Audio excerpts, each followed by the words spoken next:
Hi miteinander zur Folge 29 von Reptil TV. Als Thema heute haben wir die Milben. Jeder von uns, oder so ziemlich jeder, wird in seiner Terrarianer-Karriere mal mit diesem leidigen Thema sich befassen müssen. Wir begegnen dem immer wieder, das ist bestimmt das häufigste Problem in unserem Hobby. Und deswegen wollen wir euch heute zeigen, wie wir es zum einen erkennen und zum anderen richtig behandeln können.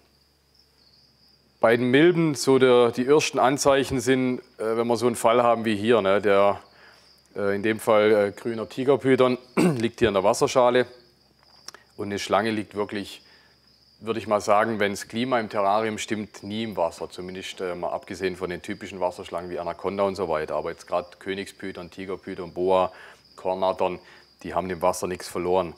Liegen die drin, dann absolut Alarmglocken an. Dann ist Milbengefahr angesagt. Wenn wir jetzt so den Fall haben, nehmen wir die aus dem Wasser raus und untersuchen erstmal das Wasser und dann das Tier. Wir können es mal dann so lange ins Terrarium zurücklegen und dann untersuchen wir hier das Wasser selber, ob wir da dran oder ob wir in dem Wasser Anzeichen von Milben sehen. Ja, irgendwelche kleinen schwarzen Punkte, die da im Wasser rumschwimmen. Sehen wir hier so schwarze Körnchen drin.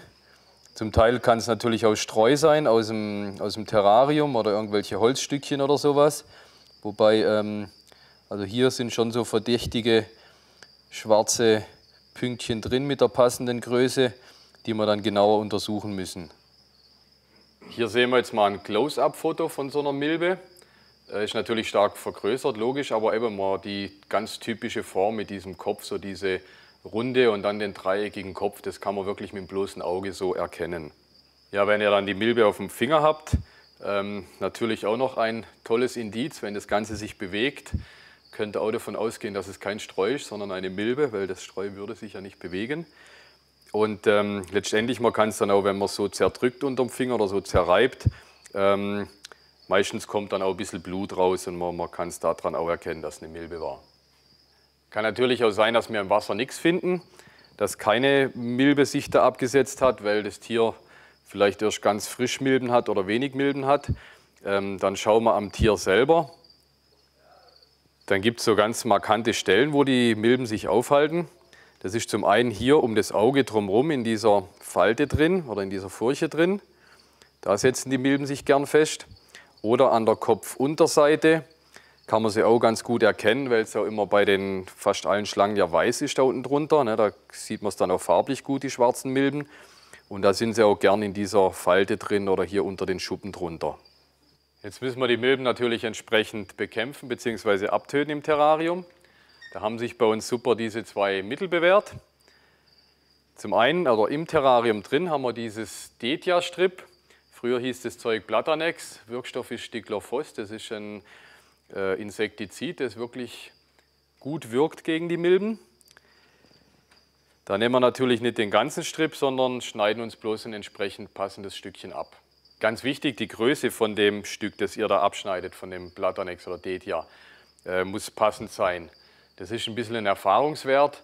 Ihr müsst jemanden fragen, der das weiß, der euch sagt, wie groß das sein muss. Also entweder uns fragen oder irgendeinen Terrarianer, der schon oft damit gearbeitet hat, wie groß das Stückchen sein muss.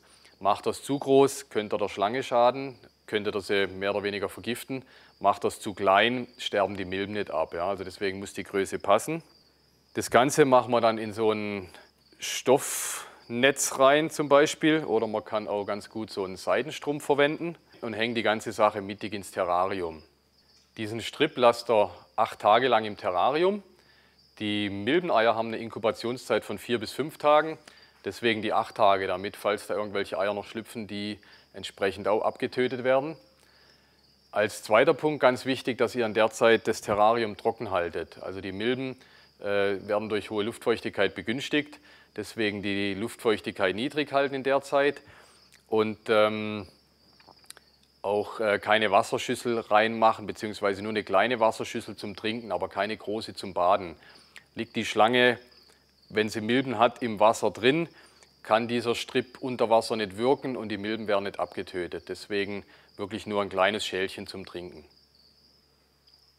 Das, was wir euch hier erklären, ist unserer Meinung nach die beste Methode, wie man es machen tut.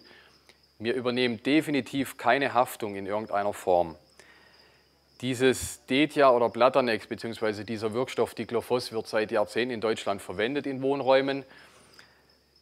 Man kann gut damit umgehen, aber man darf natürlich auch keine Fehler machen. Ja? Ihr dürft es weder gnadenlos überdosieren, dann schadet ihr euren Tieren. Ihr dürft es nicht in Schlafräumen verwenden, wo ihr selber drin übernachtet. Ihr dürft es nicht in Räumen verwenden, wo kleine Kinder sind, weil ihr die damit schädigen könnt.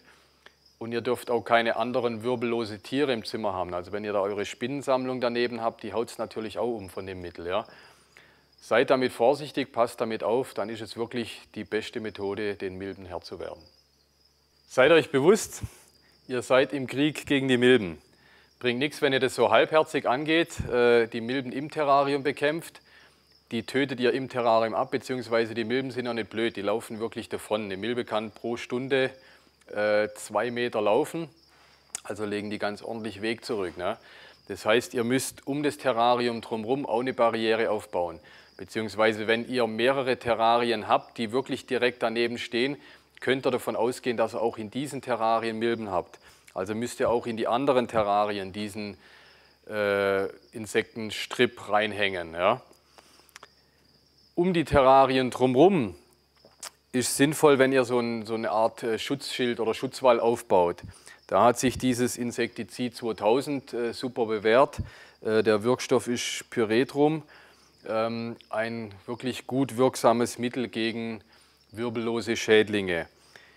Wir machen es so, dass wenn wir irgendwo eben Milben entdeckt haben, sprühen wir alles großflächig drumherum ein mit diesem Spray und schaffen eben so eine Barriere, dass wir sicher sind, dass wir nicht nur in dem einen Terrarium die Milben bekämpft haben, sondern dass auch rundherum nichts sich verbreiten kann. Ja?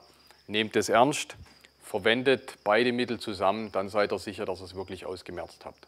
Und auch hier der Warnhinweis, auch dieses Insektizid 2000 ist natürlich ein Gift, beziehungsweise das Pyretrum. Wenn ihr das rundherum ums Terrarium rum einsprüht, kann nichts passieren, natürlich keine Lebensmittel oder dergleichen einsprühen, beziehungsweise das gleiche Spiel mit anderen wirbellosen Tieren. Und ich würde auch nicht empfehlen, das Insektizid 2000 direkt am Tier zu verwenden. Dazu lieber den Strip, wie wir es gesagt haben, also das Tier nicht direkt damit einsprühen. Was wir unterscheiden müssen, sind die schwarzen Blutmilben, von denen wir die ganze Zeit gesprochen haben, die auch eben an der Schlange schmarotzen bzw. das Blut saugen. Und wir haben öfters mal so weiße Substratmilben, die sind deutlich kleiner, wie wir hier sehen. Laufen auch manchmal auf den Tieren drauf rum. Also hier haben wir jetzt, sehen wir einige hier am Kopf. Die krabbeln auf dem Tier rum, können aber dem Tier keinen Schaden zufügen. Also die tun sich nicht von Blut ernähren oder irgendwas, sondern die leben einfach in dem Holzsubstrat.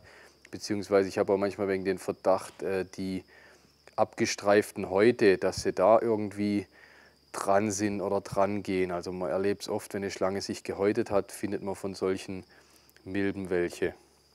Diese Milben sind auch letztendlich unschädlich. Also sie gehen natürlich auch kaputt, wenn wir sie so bekämpfen wie die Blutmilben, aber wir müssen sie nicht bekämpfen oder müssen da nicht mit Insektiziden arbeiten, um sie zu bekämpfen. Wenn man sich daran stört, kann man da auch mit so homöopathischen Mitteln, sage ich mal, also so Teebaumöl oder sowas, kann man die eigentlich auch ganz gut im Schacht halten. Aber es ist rein optischer Aspekt, würde ich mal sagen. Also ich glaube, den Schlangen selber machen die gar nichts. Ja, unser Süßer hier ist jetzt milbenfrei. Können wir wieder beruhigt hantieren. Das ist eigentlich auch ein wichtiger Punkt. Wenn ihr oder wenn euer Tier dann Milben hat, dürft ihr es natürlich nicht in die Hände rumdrücken und die Milben noch mehr verbreiten. Beziehungsweise auch wenn ihr die Milben entdeckt habt, auf eure eigene Hygiene achten, dass ihr die Milben nicht noch selber ausbreitet. Eine zweite Sache noch, nach dieser Milbenbehandlung ist es oft so, dass die Tiere sich ein bisschen schlecht häuten. Ich weiß nicht, liegt es am Milbenmittel, an der Behandlung, an den Milben selber, keine Ahnung, aber danach häuten sich oft schlecht. Dass ihr da ein bisschen aufpasst, gegebenenfalls nachhelft. So viel zum Thema Milben. Ich hoffe, es hat euch geholfen. Dann bis zur nächsten Folge. Denkt dran, checkt auch meine Ballpythons.